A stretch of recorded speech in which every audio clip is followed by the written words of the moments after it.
Good day everyone, this is Teacher Alvin, your televific teacher. For today's video, we're gonna talk about production and repair of simple electrical gadget. Get your ballpen and your notebook, materials and tools, and let's try to create and take down notes all the important details about the topics.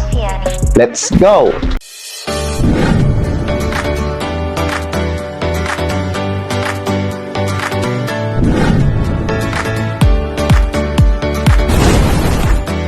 Production and repair of simple electrical gadgets. Let's be informed.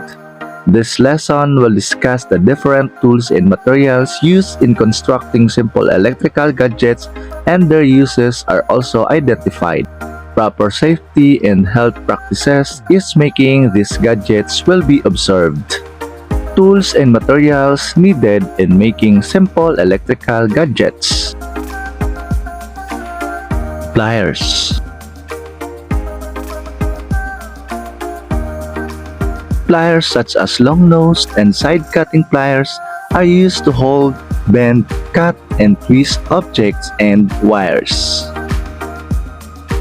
Screwdrivers.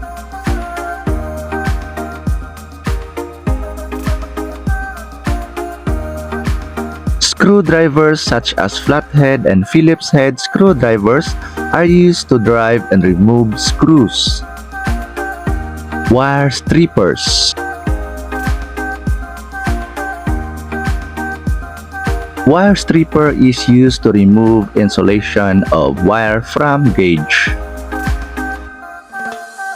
Hammer.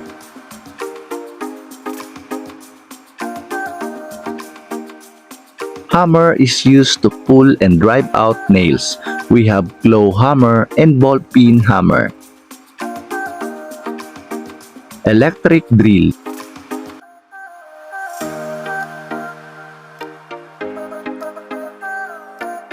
Electric drill is used to drill holes on hand materials.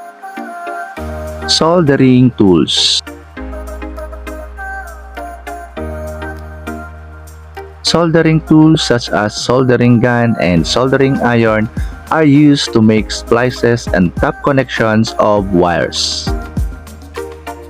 Cables and wires.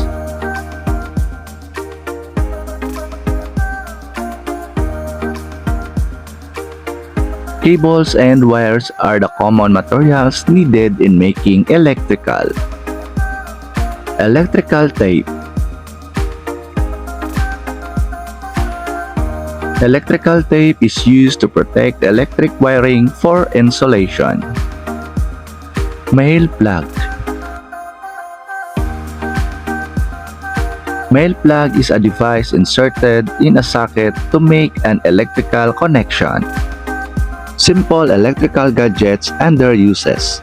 Anyone who is interested to construct simple electrical devices may find it challenging and worth the effort and experience. Reading about electricity and electrical gadgets on magazines, books, and the internet may help you to construct these cool gadgets. Learning the skills is beneficial as it prepares you to explore, discover, make things, and be globally competitive. Extension cord. An extension cord is an electrical gadget that is longer than an ordinary cord. It has a male plug at one end and a receptacle at the other. It is used to accommodate extra electrical devices needing electric supply. Lampshade.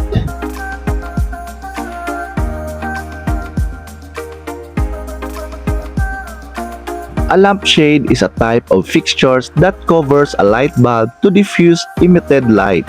This is usually placed in the living room or bedroom. Doorbell. A doorbell is a device usually placed at the door that gives off a reverberating sound when turned on. Luis J. Ariola. Paraan ng paggawa ng extension cord.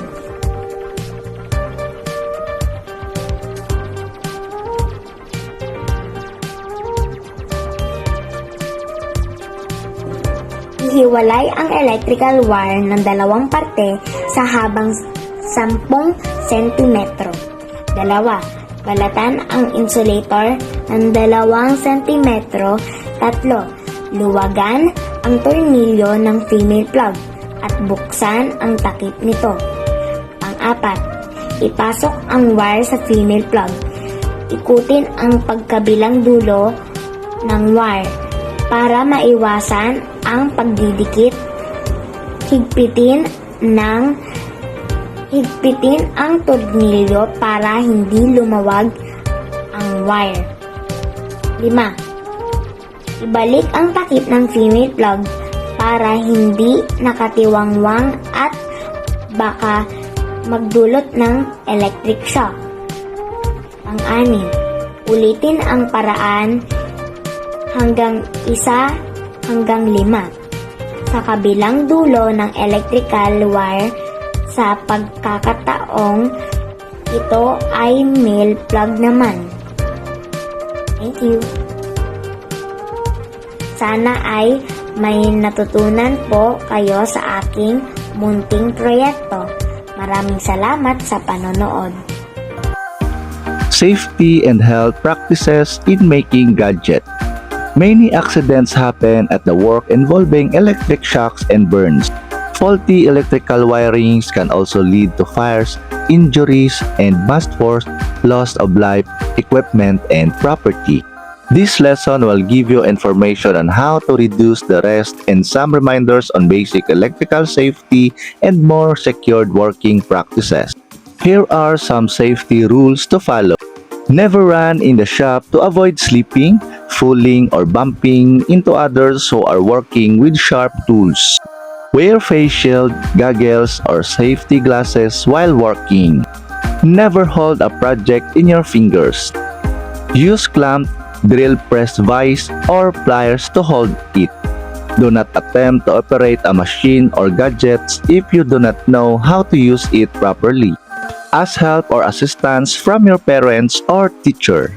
Report untoward incidents like accidents or injury to the proper authority. All electrical equipment and installation must be checked and maintained always to prevent accident.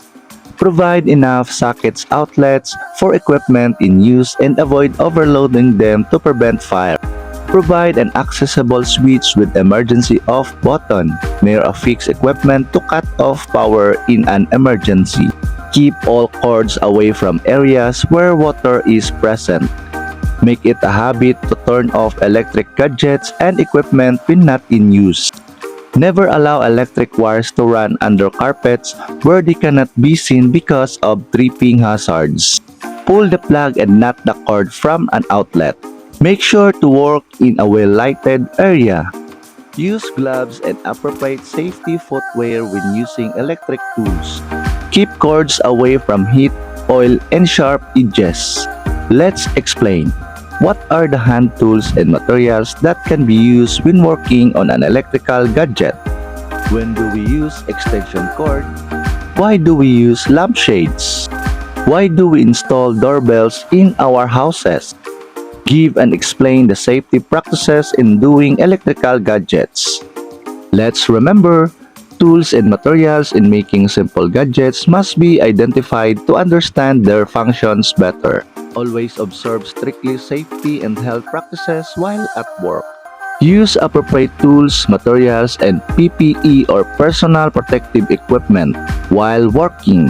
Make sure that the tools and equipment are kept clean, properly maintained, and stored in a safe place. Let's do together. Identify the given tools and materials used in making electrical gadgets.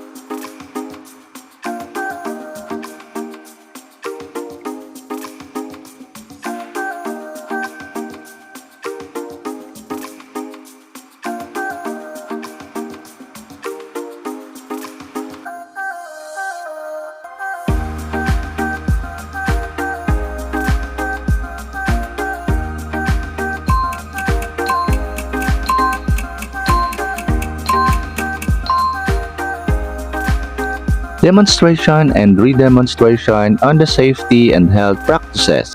Let's do this! Think of electrical gadgets that are useful and easy to construct. Submit your list to the teacher. Thank you very much for watching my video. Hope that my video give you a lot of information about the topic.